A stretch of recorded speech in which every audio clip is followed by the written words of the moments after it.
제가 언젠가 성령의 9가지 열매에 관해서 설교한 적이 있어요. 기억나실지 모르겠는데 9가지 열매 뭐죠? 사랑과 희락과 화평과 오래 참음, 자비, 양선, 충성, 온유, 절제. 그래요. 9가지. 요거는 9가지 아니라고 그랬잖아요. 하나다, 한 가지다. 열매들이라고 하지 않고 열매라고 말해요.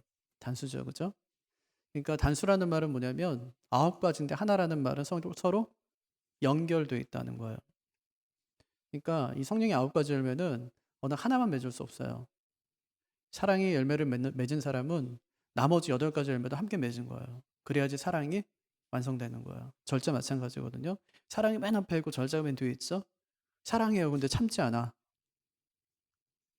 그럼 사랑이 아니죠. 그죠? 사랑해요. 근데 어, 화평하지 않아. 이건 뭐 사랑이 아닌 거예요. 그러니까 사랑한다면 열매를 맺었다면 그러면 이제 화평의 열매도 맺고 오래 참음의 열매도 맺고 뭐 절제 열매도 맺는 거예요. 그러니까 이 열매들은 전부 연결돼 있다는 뜻이죠. 또 이름이 뭐냐면 성령의 열매래요.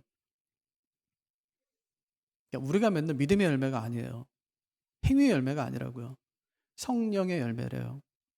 이거는 내가 맺을 수 있는 것이 아니구나. 성령께서 맺어주시는 거예요. 뭐 할 때요? 직분을 잘 감당할 때. 네. 하나님께서 우리에게 이 땅에 주신 직분을 잘 감당할 때 그때 이제 하나님께서 우리에게 맺게 하시는 거예요. 그럼 가정에서 직분이 있는 거 아시죠? 가장이에요. 직분이에요. 그럼 가장의 역할을 잘 해야 되겠죠. 그럼 열매가 맺히겠죠, 그죠? 교회도 직분이 있죠. 집사예요. 예, 직분이 있잖아요. 직분을 잘 감당하는 거예요. 잘 감당하니까 뭐가 나타나요? 열매가 나타나요. 마태복음 21장을 보면 무화과나무를 예수님께서 저주하신 사건이 나타나요. 예루살렘에 올라가셨어요. 예수님께서 올라가실 때 막 난리가 났어요. 뭐 호산나 뭐 이렇게 하면서 막 바닥에다 자기 겉옷 깔고 예수님께 나귀 타고 올라가시니까 뭐 호산나 우리를 구원하소서 막 난리가 났어요. 예수님 막상 딱 올라가 보니까 어때요? 그 안에는 뭐 돈 바꾸는 사람들, 뭐 비둘기 파는 사람들, 뭐 별 사람이 다 있는 거예요. 이방인의 뜰에 유대인들이 들어 앉아가지고 이방인들은 들어오지 못하게 하면서 자기들이 장사터로 만들어 버렸어요. 예수님께서 노끈을 만드시죠, 끈으로. 예, 끈으로 채찍을 만드세요. 채찍을 만드신 다음에 그들을 다 내쫓으세요. 상을 다 둘러엎으시고. 그리고 예수님께 내려오세요. 그리고 베다니로 가세요. 그리고 거기서 밤을 지새세요. 밤을 샜대요, 그냥. 날밤 샌 거예요. 뭐 했을까요? 고기 구워 먹었어요? 뭐 했어요? 몰라요. 하지만 제자들과 함께 내려왔으니까 물었겠죠, 제자들이. 아, 예수님 오늘 진짜 엄청났습니다. 와, 진짜 뭐 장난 아니었어요. 올라가실 때 보셨죠? 호산나 외치는 사람들 보셨죠? 와, 저는 진짜 완전히 전율 막 짬짬했습니다. 예수님께 둘러 엎으실 때 진짜 저희는 뭐 엄청났습니다. 아무도 대항하지 못하던데요. 예수님 정말 진짜 대단하십니다. 이제 앞으로 뭐 하실 건데요? 약간 짜증났을 것 같아요. 예수님은 그런 얘기 들을 때 함께 기도했겠죠. 예수님께서. 그리고 이제 새벽에 예수님께 다시 예루살렘으로 올라가시는 거예요. 예, 올라가세요. 올라가시면서 배가 고팠어요. 무화과 나무가 있는 것을 보셨죠. 가까이 갔어요. 잎이 풍성하니까 분명히 열매가 있을 거라 생각했죠. 무화과 열매는 약간 좀 독특하대요. 그 나무는. 그래서 열매가 먼저 열리고 잎이 나중에 열린다네요. 잎이 있다는 것은 그 안에 열매가 있다는 거예요. 근데 가서 보니까 없어요. 예수님께서 막 화를 내시죠. 예. 배고파서 화냈을까요? 저주하신다니까요, 나무를. 그리고 그 저주하니까 그 무화과 나무가 당장 말라버렸어요. 제자들 보고 깜짝 놀랐죠. 어떻게 이렇게 말한다고 당장 이렇게 말라 죽나요? 하고 물었어요. 예수님께서 하신 말씀이 뭐예요? 너희가 의심하지 않고 믿으면 내가 한 일을 너희도 할 수 있다. 그렇게 말씀하셨어요. 이 나무 정도는 너희가 의심하지 않고 믿으면 말려서 죽일 수 있다고 말씀하신 거예요. 그래서 그 뒤에 말씀이 더 놀라워요. 이 나무 정도 말려 죽이는 것이 아니라 네가 명해서 이 산더러 들려서 바다에 빠지라고 하면 그대로 될 것이다. 그렇게 말씀하셨어요. 무슨 얘기인가요? 믿음이 그만큼 놀라운 능력이 있다는 말씀일까요? 우린 보통 이제 그렇게 이해하거든요. 믿음이 그렇게 힘세. 믿기만 하면은 산도로 들려가지고 바다에 빠지라 그러면 빠져. 믿음이 얼마나 강력한 능력이 있냐고 생각하는데 그 얘기일까요? 그 얘기 하시는 것이 아니에요. 그럼 믿음 있는 사람들이 전부 막 초토화시키죠. 지진 막 일으키고 막 이러면서 초토화시키는 거예요. 근데 그런 얘기가 아니에요. 무슨 얘기일까요? 직분에 관한 얘기예요. 직분에 관한 얘기. 너희가 내가 주는 그 사명, 그 직분을 잘 감당하면, 사도직을 잘 수행하면 엄청난 역사를 일으킬 수 있다는 것을 주님께서 말씀하고 계신 거예요. 무화과 나무를 저주하시면서 주님께서 그 말씀하신 것이죠. 그러니까 앞에 말한 이 성령의 9가지 열매나 뒤에 말한 무화과 나무를 저주하신 사건이나 공통점이 있어요. 첫 번째는 나무는 자기 자신을 위해서 잎사귀를 낸다는 거예요. 자기 자신을 위해서. 두 번째가 있어요. 하지만 나무가 열매 맺는 것은 타인을 위한 거라는 거예요. 열매 맺는 삶을 살고 싶으시죠? 우리는 보통 열매가 뭐라고 생각하냐면 돈이라고 생각해요. 건강이라고 생각해요. 뭔가 낫고 고침받고 뭔가 많아지고 풍성해지면 우린 열매라고 생각해요. 그리고 그 열매를 내가 누리려고 생각해. 이게 세상적인 기준이에요. 하지만 성경이 말하는 열매는 내 게 아니에요. 아니 사과나무가 열매를 맺었어요. 누구 거예요? 사과나무가 열매를 많이 맺었다고 자기가 하나를 못 먹어요. 좀 누구 거냐면 주인 거예요. 누구 거예요? 나그네 거예요. 지나가는 사람들이 먹는단 말이에요. 내 게 아니에요. 나는 그냥 풍성해 보이는 것밖에 없어요. 그냥. 그러면 그것을 통해서 내가 얻는 것은 뭐죠? 보람인 거예요. 내가 얻은 열매를 통해서 하나님께는 영광이 되고 이웃에게는 기쁨이 되고 내게는 보람이 되는 거예요. 근데 가만히 보니까 이 교회는 잎이 풍성한 나무입니다. 교회가 잎이 풍성한 나무예요. 교회 안에 보니까 좋은 시설이 있어요. 좋은 도구들도 많아요. 또 일꾼들도 정말 많습니다. 근데 핵심은 뭐냐면 교회가 직분자를 통하여 그 안에 있는 이 교회 안에 있는 소외되고 가난한 자들을 얼마나 잘 돌보았는가에 따라서 그 나무가 어떤 나무인가를 평가받는다는 거예요. 그 교회가 어떤 교회인가를 평가받는다는 거예요. 우리 주님께서 베다니에서 예루살렘으로 돌아오실 때 시장하셨어요. 그래서 먹을 것을 얻기 위해서 잎이 풍성한 나무를 살펴보셨습니다. 이와 같이 오늘날도 주님께서는 열매를 얻기 위해서 교회를 살피세요. 나무를 살피신 그 주님께서 이제는 교회를 살피신다는 말이에요. 그럼 어떤 식으로 교회를 살필까? 교회 안팎에 있는 궁핍한 자들의 눈을 통해서 살피신다는 것입니다. 이 말씀이 이렇게 연결되거든요. 마태복음 25장에 보면 내가 줄일 때 너희가 먹을 것을 주었고 내가 목마를 때 마실 것을 주었고 나그네 되었을 때 나를 영접하였고 헐벗었을 때 입을 것을 주었고 감옥에 갇혔을 때 돌아보았느니라. 우리가 언제 그랬습니까, 주님? 그때 주님께서 하시는 말씀이 여기 내 형제 중 지극히 작은 자 하나에게 한 것이 곧 내게 한 것이니라. 이렇게 사역하는 직분자는 두 가지 복을 가져다 줍니다. 첫 번째는 궁핍한 자들이 도움을 받아요. 두 번째는 교회가 하나님께 복을 받아요. 누굴 통해서요? 직분자. 어떤 직분자요? 자기 직분을 잘 감당한 사람을 통해서. 교회가 복이 되는 거예요. 오늘 말씀은요. 유감스럽게도 베드로가 직분을 잘 감당하지 못해서 교회에 큰 혼란이 왔다는 이야기를 하는 것입니다. 왜 그 이유가 뭘까요? 왜 그렇게 된 것일까요? 제가 요즘에 박철수 목사님이 쓰신 하나님 나라 기독교란 무엇인가라는 책을 읽어요. 이 서문에 보면 이렇게 이야기를 해요. 한국 교회는 소비자 중심적인 교회가 되어서 백화점처럼 친절하고 그들이 원하는 것이라면 무엇이든지 말하고 무엇이든지 해줄 수 있다. 한국 교회는 소비자들을 위하여 예수님의 말씀까지도 희생할 수 있다. 이것이 과연 성경적인가? 한국 교회는 아론이 황금 송아지를 만들었던 것처럼 아론의 교회로 타락한 지 오래다. 유진 피터슨의 말처럼 소비자 중심의 교회는 사탄의 교회다.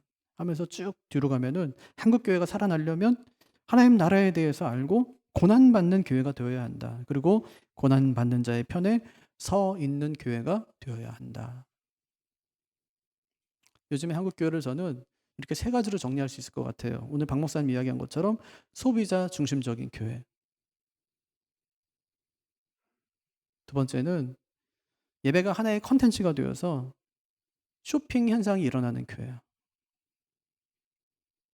세 번째는 예배자에서 시청자로 둔갑한 교회야. 교회는 그런 곳이 아닙니다. 성경이 말하는 그 교회는 소비자 중심적인 교회가 아니에요. 성경이 말하는 교회는 전투하는 교회입니다. 지상교회는 전투하는 교회예요. 천상교회는 승리하는 교회고요. 천상교회에 이르기 전에 우리는 전투하면서 이 길을 걸어가야 되는 교회가 우리 한 사람 한 사람이고 개교회라는 말입니다.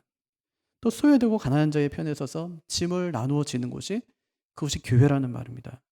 이것이 무너질 때마다 교회가 쇠퇴를 경험했어요. 교회 역사를 보면은 중세 천년이 그랬거든요. 교회는 완전히 무너져 버렸습니다. 그때. 완전히 제도화되었고요. 교권이 엄청 강했고요.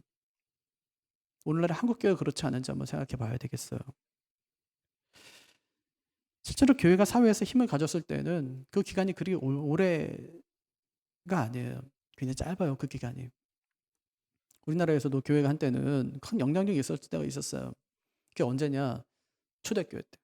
초창기 교회 때. 왜 그랬냐? 목숨 걸고 신앙생활을 하니까. 목숨 걸고 교회가 이웃을 살아가니까. 가난한 형제들을 위해서 교회가 살펴주니까. 공부시켜주니까. 그때는 교회가 막강한 힘을 가졌습니다. 그런데 세월이 지나면서 교회가 금세 힘을 잃고 말았어요. 왜 그랬을까? 세상과 동화되면 교회는 금세 힘을 잃고 마는 것입니다. 오늘 이야기가 그런 이야기거든요. 오늘 이야기 보니까 바울이 베드로를 책망하는 것으로부터 시작합니다. 베드로가 안디옥 교회를 방문했다가 큰 실수를 저지른 거예요. 바울은 그 실수를 가리켜서 위선이다 그렇게 얘기했어요. 위선이다. 너의 외식이다 그렇게 얘기했습니다. 그게 위선이 안디옥 교회에 아주 큰 위기를 가져다 준 것입니다. 1절부터 10절까지는 2장. 바울이 예루살렘 교회를 방문한 얘기예요. 거긴 유대인들 중심의 교회였죠. 11절부터 시작되는 이 말씀은 베드로가 안디옥 교회를 방문하는 얘기예요. 이방인들로 중심이 된 교회에 방문한 것입니다. 바울이 그곳에 방문했을 때 세 가지 유익을 얻었어요. 첫째는 자기가 전한 복음이 사도들이 전한 복음과 다르지 않다는 자기가 전한 복음에 대한 승인을 얻었어요. 두 번째, 역할 분담이 이루어졌어요. 베드로는 유대인을 위한 사도로, 자신은 이방인을 위한 사도로 역할 분담이 이루어졌어요. 세 번째는 자신이 예루살렘 교회 지도자들과 성도들로부터 동역자로 인정받았다고 그랬어요. 그 이후에 이제 베드로가 안디옥 교회를 방문한 거예요. 안디옥 교회가 어떤 교회죠? 이방에 처음 세워진 교회고요. 처음 선교사를 파송한 교회이기도 하고요. 제일 처음으로 그리스도인이라는 별명을 얻은 교회예요. 그리스도인이라는 말은 예수쟁이라는 뜻입니다. 좋은 뜻 아니에요. 예수 미친 사람들이라는 뜻이거든요. 예수밖에 모르는 사람들. 조롱 섞인 말입니다. 그러니까 그들의 신앙이 얼마만큼 뜨거웠는가를 한번 상상해 보십시오. 예수에 미친 사람들이 교회 안에 있는 거예요. 이 교회는요. 예수에 2명만 미쳐도 교회가 미칩니다. 교회 진짜 예수 때문에 미친 사람이 교회 2명만 있어도요. 교회는 진짜 예수 때문에 미치는 거예요. 어떻게 막 감당이 안 돼요. 그런데 안디옥 교회는 예수 때문에 미친 사람들이 모인 교회예요. 그 분위기 한번 상상해 보십시오. 베드로가 갔다가 엄청 놀랐을 거예요. 왜냐하면 처음 자기가 예수 때문에 미쳤던 그 때가 생각났기 때문이겠죠. 부활하신 예수님 만나고 나서 자기가 복음 전하러 밖에 나갔을 때 3,000명, 5,000명씩 돌아오는 그 역사를 봤을 때, 그 성령의 역사를 경험했을 때 그때의 모습, 그것이 지금 안디옥 교회의 모습이 아닐까 하고 얼마나 흥분했겠습니까? 그랬을 거예요. 제가 오래전에 일본 교회 방문한 적이 있거든요. 그때 선교사님 뭐라고 했냐면 지금 일본에는 약 50만 명 정도의 크리스찬이 있다고 얘기하셨어요. 근데 일본이라는 나라의 정서를 생각할 때 그 숫자가 굉장히 많은 것처럼 제 생각에 느껴졌습니다. 일본은 선교사를 핍박했던 나라예요. 26명의 선교사가 박해받다가 순교하고 말았고 거기서 15,000명의 순교자가 나왔습니다. 그 뒤로 일본에는 기독교가 들어가지 못했는데 약 200년 뒤에 기독교가 다시 일본에 들어갔었어요.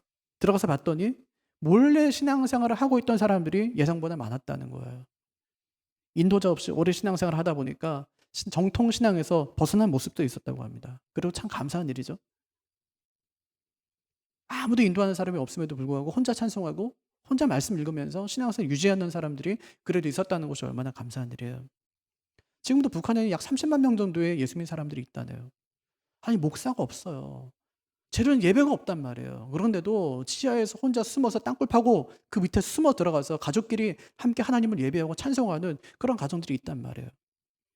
그러니까 정통신앙에서 뭐냐 가깝냐 이건 별로 중요한 게 아니에요. 그들이 지금 이 어려운 상황 가운데서도 예수 믿는다는 사실이 굉장히 중요한 것입니다. 일본에 순교 기념관 갔을 때 일본이 아무리 선교가 안 되는 나라라고 해도 이처럼 수많은 선교사의 순교자의 피가 뿌려진 곳이기에 이 땅에도 소망이 있다는 생각이 들었습니다. 일본 선교사님들과 이야기하면서 고통스러운 핍박 속에서 이들이 어떻게 신앙생활을 또 신앙을 지켰을까 하는 생각을 하게 되었어요. 우리가 찾아오는 크고 작은 환난을 우리가 믿음으로 잘 견뎌내듯이 그들 또한 잘 견뎌냈다는 생각에 진한 감동이 밀려왔습니다. 아마 베드로가 만난 안디옥 성도들도 그랬을 겁니다. 그는 그들과 신앙적인 교제를 하면서 큰 도전을 받았을 거예요. 그 안디옥 성도들도 마찬가지죠. 지금 그들 앞에 서 있는 베드로는 슈퍼스타예요. 예수님의 직계제자, 예수님의 수제자였어요. 신기한 거예요. 예수님의 제자가 지금 우리 눈앞에 지금 있는 거예요. 예수님이 죽으셨다는 말, 예수님이 부활하셨다는 말을 우리가 바울을 통해서 들었는데 직접 그것을 보고 경험했던 사람이 자기 눈앞에 있는 것입니다. 베드로가 그런 얘기 했겠죠. 예수님과 함께 다닐 때 이야기. 예수님이 얼마나 놀라우신 분인지 그 이제 깨달았던 그 예수님에 대해서 막 전해줬겠죠. 어땠을까요?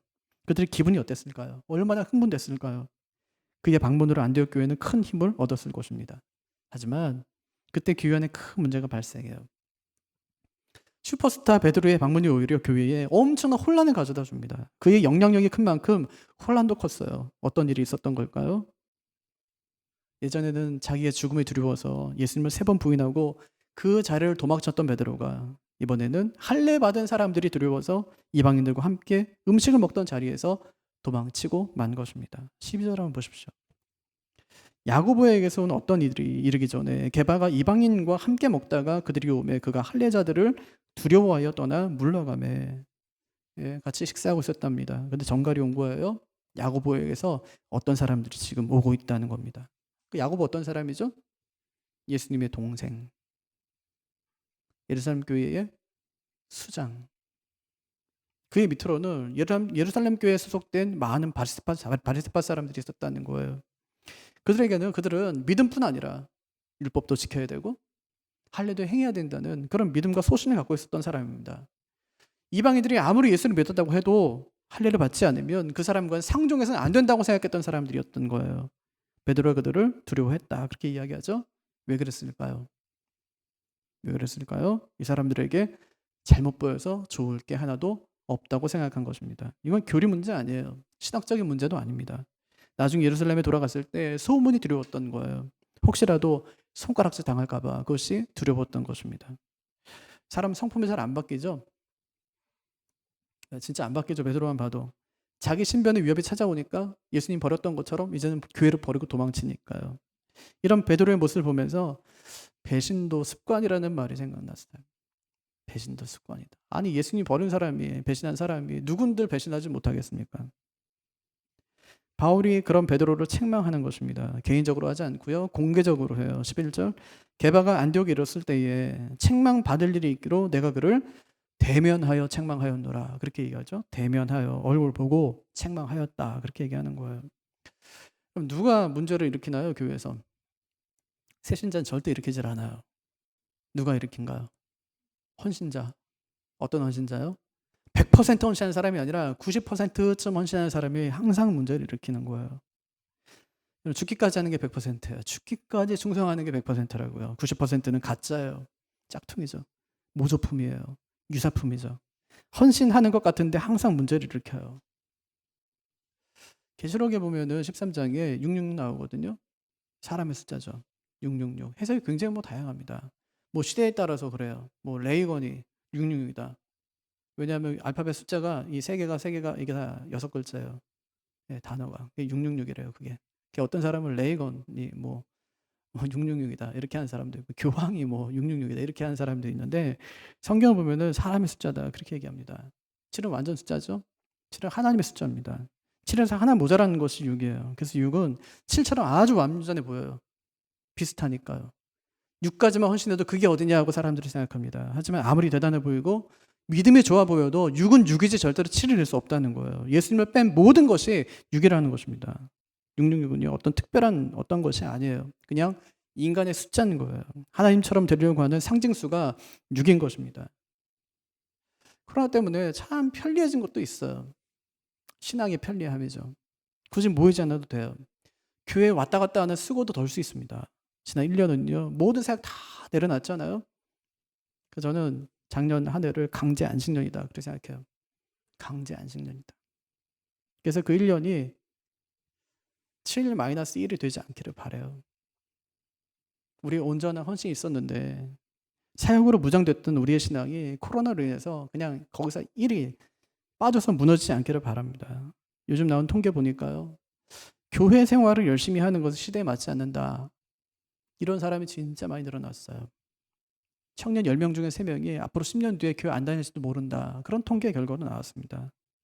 그럼 우리의 요즘 마음이 어떻습니까? 혹시 이렇지는 않나요? 신앙생활을 힘들게 하고 싶지 않다 하지만 주님이 주시는 혜택은 누리고 싶다. 이거하고 똑같아요. 엄마 아빠 모시고 싶진 않아요. 돈은 받고 싶어요. 재산은 받고 싶다고요. 근데 모시고 싶진 않아요. 그런 사람 가르쳐서 뭐라 그래요? 불효자. 네, 불효자. 이것이 요한계시록 12장에 나오는 진통을 겪으면서 아이를 낳은 여자를 도와줄 생각을 안 하고 오히려 여자에게 업혀가려는 거예요. 이 진통을 겪으면서 아이를 낳은 여자는 교회거든요. 교회를 위해서, 주님의 나라를 위해서 헌신하려고 하진 않으면서 교회에 업혀가려고 하는 거죠. 예수께 업혀가려고 그러는 거예요. 예수 위에 살고 싶지는 않은데 예수께 업혀가고 싶어요. 혜택은 받고 싶다고요. 복은 누리고 싶어요. 그래서 요한이 만약에 이 시대에 죽도록 충성을 하고 이야기하면 요즘 성도들은 꿈도 꾸지 마세요. 그렇게 얘기할지도 모르겠어요. 요즘에는요, 조금만 불편해도 외면합니다. 요즘 사람들에게 핍박보다 더 무서운 것이 있대요. 불편함이에요. 불편함. 교회가 나를 불편하게 하지 말라는 것입니다. 666은 다른 거 아니에요. 90% 헌신. 90%만 드리고 100% 드렸다고 하는 것이 누구예요? 아나니아고 그것이 삽브라였어요. 다른 게 666이 아니에요. 대충 이 정도만 믿고 살자. 이것이 666이에요. 그게 777이 하나님과 다른 것입니다. 여러분, 만약에 하나님께서 예수님 보내면서 666만 했다고 한번 생각해 보세요. 죽은 척한 거야. 죽진 않았어요. 죽은 척 했어요. 어떻게 됐을까요? 우리의 구원은 완성되지 않았을 거예요. 하지만 주님은 이 땅에 오셔서 피 한 방울 남기지 아니하시고 자기 생명을 다 주셨어요. 자기 몸을 찢어서 다 주인에게 주셨습니다. 90%만 헌신하고 10% 남겨주지 않았다고요. 100% 헌신으로 우리의 구원을 이루셨다는 것입니다. 근데 베드로 어떻게 했다는 거예요? 마귀가 무서운 것도 아니고 황제가 무서운 것도 아니에요. 누가 무섭냐면 같은 교회 다니는 집사가 무서운 거예요. 같은 교회 다니는 목사가 무섭고 장로가 무서운 것입니다. 그래서 이방 교회 성도를 배신해요. 자기 하나 살겠다고 교회 질서를 어지럽힙니다. 이건 거의 배신자거든요. 믿는 도끼에 발등 찍힌 거죠. 베드로 대단한 줄 알았더니, 회심한 줄 알았더니, 완전히 달라진 줄 알았더니 그게 아니었어요. 우리는 목숨 걸고 지금 신앙생활을 하고 있는데 예루살렘 교회에서 그냥 편안하게 신앙생활을 하면서 지도자의 위치니까요. 그거 한 일이 뭐냐면 이방 교회 와갖고 한 일이 뭐냐면 이방 교회를 완전히 쪼개놓는 거예요. 자기는 그렇게 살지 않으면서 외식하고 위선적으로 살아가면서 우리에게는 무거운 짐을 지우려는 그의 모습을 보면서 이방 성도들이 실망하고 있습니다. 그럼 배신자를 넘어서 90% 헌신이에요. 사람 냄새가 펄펄 풍기는 666인 것입니다. 이것이 주님이 앞에서 말씀하신 잎사귀만 무성한 나무예요. 베드로가 사명 감당하지 못했더니 성령의 열매가 그 가운데 열리질 않아요. 그럼 무슨 열매가 열리던가요? 위선의 열매. 위선의 열매가 열려요. 13절. 남은 유대인들도 그와 같이 외식함으로, 이거 베드로 때문이에요. 바나바도 그들의 외식에 유혹되었느니라. 남은 유대인들도 이방인과 먹다가 유대 사람 오면은 얼른 피했다는 얘기예요. 바나바조차 그렇게 했다는 겁니다. 바나바조차. 존경받던 그 바나바. 예루살렘 교회가 안디옥 교회에 파송했던 그 바나바. 그 바나바조차. 바울과 전도 여행 다녔던 그 바나바. 예루살렘 교회가 정말 권위자라고 인정했던 그 바나바.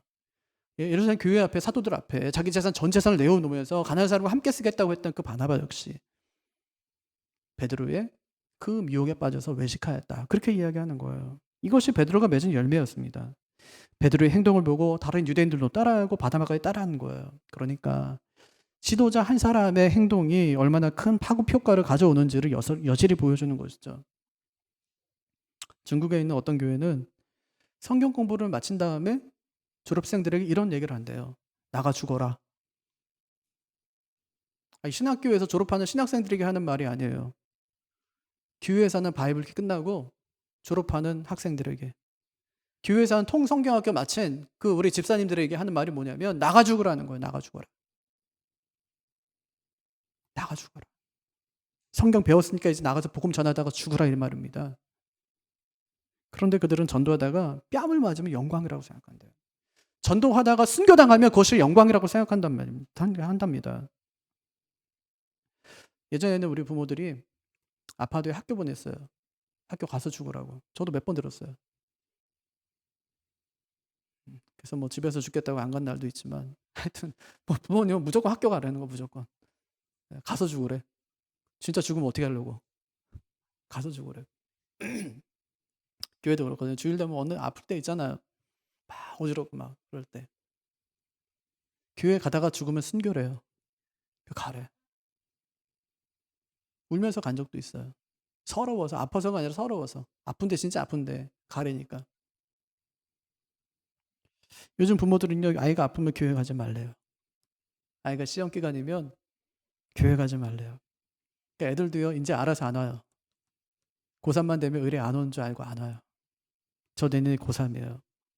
그럼 뭐 어쩌라는 거예요, 고3인데. 그럼 만약에 저희 애가 고3인데 교회를 안 온다. 어떻게 생각하시겠어요?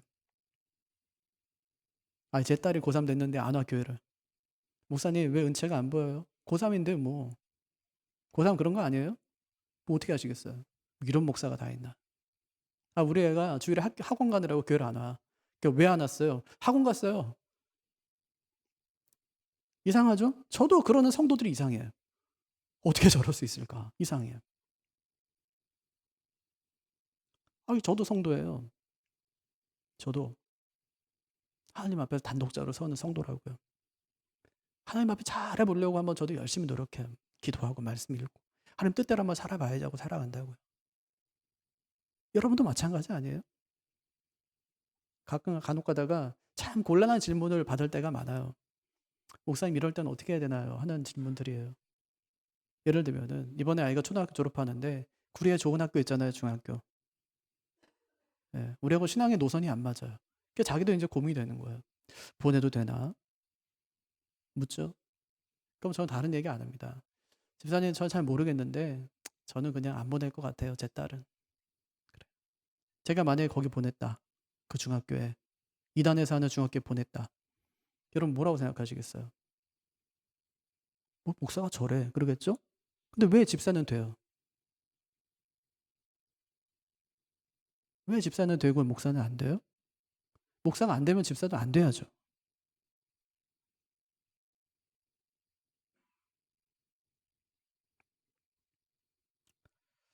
언제부턴가 이 그리스도인들이 나약해질 대로 나약해졌어요. 그럼 죽도록 충성하라는 말은 언제, 어느 상황에서 우리가 적용해야 되는 말입니까? 여러분 지금부터라도 어금니 정말 꽉 깨물고 신앙생활 하시기를 바랍니다. 여러분 자녀가 보고 있어요. 여러분 주변 사람들이 지금 보고 있다고요. 아이고 뭐 목사도 저러는데 뭐 우리 뭐 장로도 저러고 사는데 우리야 뭐.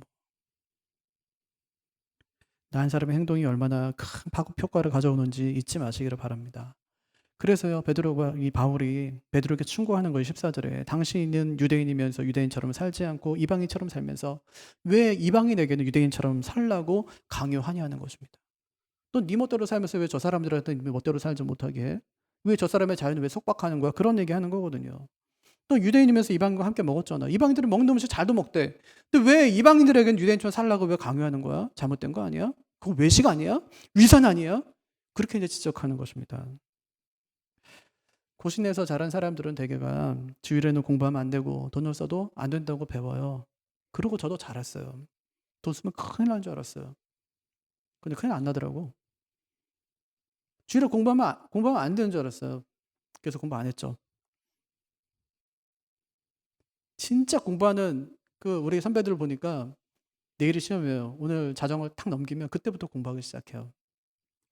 얼마나 이게 외식적이에요.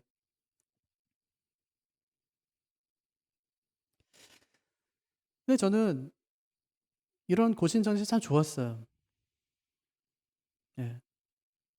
이렇게 살려고 애쓰는 사람들이었었어요. 어떻게 하든지 이것이 예배가 되게 하기 위해서. 이렇게 주님을 사랑하는 사람이 되기 위해서 그렇게 살려고 애썼던 사람들이죠. 그래서 저는 우리 교단의 신앙 선배들이 물려준 이 신앙 정신을 굉장히 소중하게 생각해요. 우리가 그렇게 살지 못하지만 적어도 어떻게 살아야 되는지는 알기 때문에. 그래서 목사가 되면 꼭 고신 목사가 되어야 되겠다고 생각했어요. 우리 부모님들은 주일에 돈을 쓰지 않았습니다. 헌금대에 항상 토요일에 준비하시는 거예요. 구겨졌잖아요. 다리 밀어 펴요. 성경책 갈비에 꼭 끼워놔요. 예비하는 거예요. 주일학교 다닐 때 선생님이 얼마나 헌금에 대해서 강조했는지 미리 준비하지 않으면 지옥에 떨어질 것처럼 생각하는 데도 있었어요. 지금도 우리 교회 어른들 중에는 주일을 그렇게 생각하는 분들이 계실 겁니다. 그렇게 하면서 주님을 섬기고 예배가 예배되게 하시는 거예요. 참 좋은 거라고 생각해요. 하지만 이것이 종교적인 관록이 되어서는 안 된다는 말이죠. 그럼 주일은 여기 돈 쓰는 날, 돈 안 쓰는 날, 뭐 공부하지 않는 날 그런 날이 아닙니다. 일주일 중에 하루를 쉬면서 주님 안에서 충분한 안식을 누리고 하나님의 백성들이 한자리에 모여서 감사의 예배를 드리는 날이 그날이 주일인 거예요. 그렇게 모여서 예배한 사람들이 다른 사람의 주일에 돈 쓰는 것을 보면서 야, 저 사람 주일 성수도 안 하는군. 아이 참 주일을 외식을 해. 저 사람은 직분자 자격이 없는 사람이야. 이렇게 한다면 그건 2000년 전에 베드로가 저지른 실수를 우리가 또 다시 반복하는 것입니다. 제가 주일에 돈 쓰는 게 잘못됐다고 말하는 것이 잘못이라는 말 하는 것이 아니에요. 틀리다는 말 아닙니다. 남의 눈 속에 있는 티는 보면서 내 눈 속에 있는 들보는 보지 못한다면 그것은 위선이라는 것을 말씀드리는 거예요. 아니 교회 다니면서 뭐 술 하나씩 할 수 있잖아요. 그죠? 할 수 있나요? 아니 뭐 하는 사람들 있잖아요. 근데 어떤 목사님이 그래요. 눈에 보여서 마음에 걸리면 술 한잔 하래요, 나보고.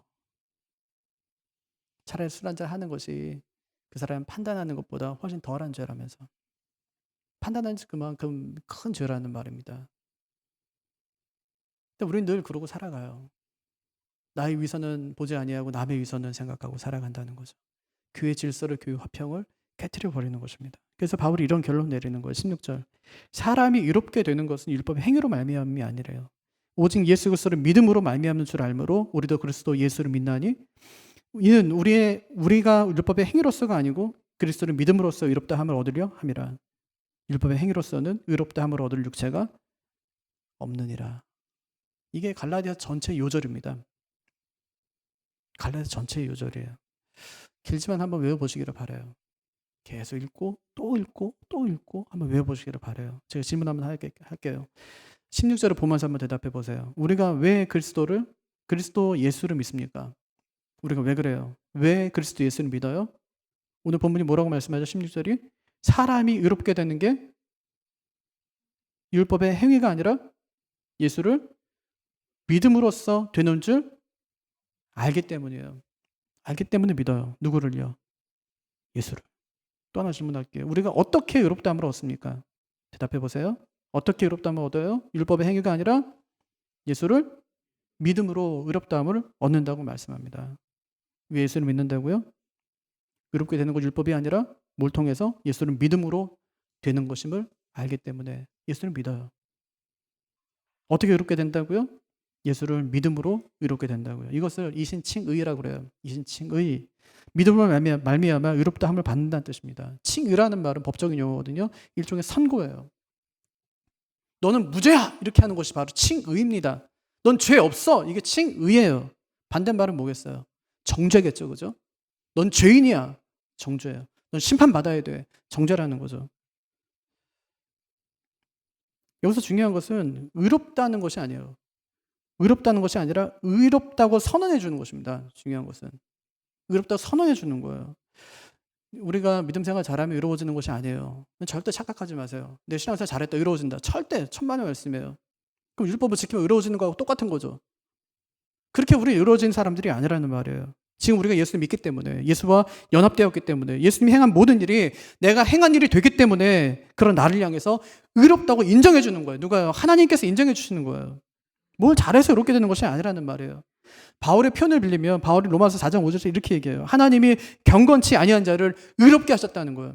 경건치 않은 자를 의롭게 했대요. 이건 정말 엄청난 일 아닙니까? 다시 말하면 악한 자를 의롭다고 선언해 주신 것입니다. 놀라운 일이죠. 여러분 이것이 한번 상상해 보세요. 누군가의 그런 일이 일어났다고 한번 생각해 보십시오.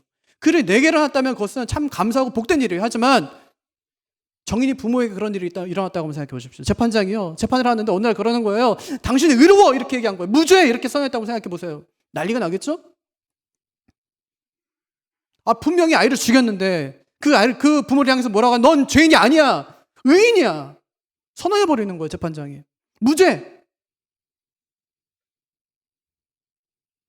정인이 엄마한테 좋을지 모르겠어요. 하지만 그것을 지켜보는 모든 사람들에게는 재판장에서 완전 미쳤구만 그렇게 될 거야. 불의하구만 그렇게 될 거야. 자격이 없어. 그래 될 거란 말이에요. 근데 만약에 하나님이 그렇게 했다고 한번 생각해 보십시오. 그럼 하나님은 어떻게 될까요? 우리 분명히 명백한 죄인인데 우리를 향해서 너는 의인이야 이렇게 말씀하셨어요. 그럼 하나님께서 그 순간에 불의한 분이 되시는 거예요. 악한 자를 의롭다고 했으니까. 근데 하나님께서 불의한 자가 되면 안 되잖아요. 하나님께서 불의하신 분이다. 이거 안 되는 거 아닙니까? 그래서 하나님이 불의한 자가 되지 않으면서 죄인이 우리를 의롭게 하는 방법이 필요했던 것입니다. 그것이 십자가예요. 예수님이 대신 형벌을 받음으로써 하나님이 우리를 향해서 마음껏 의롭다고 선언할 수 있게 된 것입니다. 하나님께서 우리를 의롭게 만드신 것이 아니에요. 우리 존재 자체가 죄인이란 말이에요. 하나님께서 우리를 의롭다고 선언해 주신 것입니다. 너는 의로워. 선언해 주신 거예요. 왜 그렇게 하셨을까요, 하나님께서? 제가 한번 물어볼게요. 여러분 아내 사랑하세요? 남편 사랑하세요? 왜 사랑하세요? 뭐가 이뻐서? 어느 수업 시간에 교수님이 학생이 물었어요. 자네 아내를 사랑하나? 네. 왜 사랑하나? 한참 생각했어요. 대답했어요. 아내를 사랑하기 때문에. 그냥 아내를 사랑하기 때문에. 교수님이 큰 소리로 말했어요. 정답! 아내를 사랑하기 때문에 정답! 아내가 예뻐서, 요리 잘해서, 착해서. 이 말은요. 늙으면 버리겠다는 말이에요. 능력 없으면 내가 차버리겠다는 얘기예요. 사랑하니까 사랑한다. 이 말이 정답이에요. 사랑하니까 사랑하는 거예요. 여러분 예수님 사랑하세요? 왜 사랑하세요? 내가 잘해주니까 구원해 주셨으니까 복 주시니까 사랑하세요? 예수님께서 이렇게 말씀하시는 거예요. 그냥 사랑해 줄 수는 없겠니? 그냥 이용 가치가 있으니까 사랑하는 건 말고 그냥 나를 좀 사랑해 줄 수는 없겠니? 네가 사업 잘 됐기 때문이 아니라 기도응답 해줬기 때문이 아니라 그냥 나를 사랑해 줄 수 없겠니? 주님께서 왜 우리를 사랑하실까요? 사랑에는 이유가 없어요. 사랑하니까 사랑하는 거예요. 자식이 사랑할 만한 조건이 있기 때문에 사랑합니까? 아니에요. 사랑하니까 사랑하는 거예요. 사랑하니까. 이게 바로 16절 말씀이에요. 사람이 의롭게 되는 것은 율법의 행위로서가 아니라 오직 예수 그리스도를 믿음으로 말미암아, 다시 말하면 주님이 사랑하니까 사랑해 주신 그 사랑으로 말미암아 우리가 의롭게 되었다고 말씀하고 있는 거예요. 사랑하니까. 왜 우리를 의롭게 하셨는데요? 내가 너를 사랑하니까. 이 말 외에는 다른 말이 없어요. 그러니까 율법으로 너무 우리 신앙을 올가매지 말자고요. 율법이 강한 교회일수록 수동적이에요. 이것도 하면 안 되고 저것도 하면 안 되는 거예요. 복음이 강한 교회일수록 역동적입니다. 다 돼요. 다 돼요. 교회 안에 뭐가 이렇게 안 되는 게 많아요. 이래서 안 되고 저래서 안 되고. 되는 게 뭐예요 그러면 교회는? 제가 목회하면서 느끼는 것도 교회는 참 너무 안 되는 게 많다는 거예요. 너무 안 되는 게 많아요. 사람 눈치 보다가 못한 일이 얼마나 많습니까? 하지만 건강한 교회는 되는 게 많은 교회예요. 되는 게 많은 교회. 복음이 주는 자유 안에서 이것도 해보고 저것도 해보는 교회가, 그런 교회가 건강한 교회입니다. 바울을 통해 주시는 주님의 권면을 다시 한번 상기해 볼게요. 교회는요, 잎사귀가 무성한 나무예요. 교회는 직분자를 통해서 그 안에 소외되고 가난한 자들을 얼마만큼 잘 돌봤느냐에 따라서 주님께 평가를 받아요. 주님 말씀 주실 때 교회에 가장 먼저 주신 것은 나중에 심판도 교회에 가장 먼저 하겠다는 말이에요. 교회를 심판하고 평가하실 때 뭘로 평가하시냐? 교회에 있는 자들을, 직분자들이 얼마만큼 돌보고 살피고 보호해 주었는가를 보시면서 주님께서는 그 교회를 평가하시겠다. 그렇게 말씀하셨어요. 잎사귀만 많아요. 열매는 하나도 없어요. 교회 사람은 많아요. 직분자가 아무 일도 하질 않아요. 열매가 없어요. 직분을 잘 감당해야 성령의 9가지 열매가 주렁주렁 열릴 텐데 교회는 아무 열매가 없어요. 왜 그럴까? 직분을 감당하지 못하는 거예요. 교회가. 위선적인 교회. 겉으로 볼 땐 풍성해 보이지만 안에 들어가면 아무 쏘갈맹이 없는 그런 교회. 가장 먼저 찍혀서 불에 던져서 불태워버릴 수밖에 없는 그런 교회가 될 거예요. 주님께서 경고하세요. 도끼가 이미 나무 뿌리에 놓여 있다는 거예요. 어떤 교회가 되어야 될까? 어떤 직분자가 되어야 될까? 잘 한번 고민해 보시기를 바랍니다. 그런데 유감스럽게도 베드로가 그 직분을 잘 감당하지 못했다는 거죠. 그래서 그 안디옥 교회 안에 큰 어려움이 닥쳤다는 말입니다. 바울이 그 베드로를 공개적으로 책망하면서 교회의 질서를 바로잡아요. 교회는 그런 곳이 아니야. 이러면서. 베드로가 이렇게 실수한 것은 그게 그가 율법의 행위를 따르고 믿음을 따르지 않았기 때문이라고 말씀합니다. 그래서 복음이 주는 자유를 잊고 다시 종교적인 관록이나 율법적인 행위에 근거해서 다른 사람을 판단한다면, 우리가 그렇게 한다면 그것은 복음이 뭔지도 모르는 사람이라는 말입니다. 그럼 어떻게 살아야 될까 우리는? 두 가지. 첫 번째는 주님이 주신 직분을 잘 감당하자. 주님이 주신 직분 잘 감당하자. 그래서 우리 교회가 입만 무성한 그런 교회가 되지 말고 열매 맺는 그런 교회가 되기를 바랍니다. 두 번째는 구원은 믿음으로 받아요. 하지만 거기서 머물지 말고 풍성한 열매를 맺기 위해서 선한 일에 힘쓰는 그런 교회가 되기를 바랍니다. 우리 교회는요, 안 되는 게 많은 교회가 아니라 되는 게 많은 교회가 되게 하자고요. 되는 게 많은 교회. 안 되는 이유를 찾는 교회가 아니라 되게 할 수 있는 방법을 찾는 그런 교회가 되게 하자고요. 그런 교회가 될 때 건강한 교회 되는 거예요. 함께 하면 얼마든지 할 수 있습니다. 저는요, 그런 것 같아요. 교회도 그렇고 사역도 그렇고 가정도 그렇고요. 함께하면 다 할 수 있어요. 능력 있는 사람이 일을 감당하는 게 아니에요. 마음 맞춰가며 하면 얼마든지 할 수 있어요. 적게 모이고 돈이 없어도 얼마든지 할 수 있는 일이 많더라고요. 우리가 마음이 모이지 않으니까 그렇지, 이것 때문에 안 되고 저것 때문에 안 되니까 그렇지, 만약에 할 수 있는 방법을 찾는다면 얼마든지 큰 일을 감당하는 그런 교회가 될 수 있습니다. 우리 교회가 그렇게 하나님 나라를 위해서 또 이웃을 잘 섬기는 일을 위해서 열매 많이 맺는 교회가 되기를 바랍니다. 그래서 그런 신앙의 아름다운 유산을 다음 세대에게 물려줄 수 있는 그런 교회가 되기를 바라고, 하지만 진리의 문제에 있어서만큼은 단 1, 2mm도 내줄 수 없는 그런 단호함을 가지고 복음의 파수꾼의 역할을 잘 감당하는 그런 우리 시민교회 꼭 되기를 주님의 이름으로 축복합니다.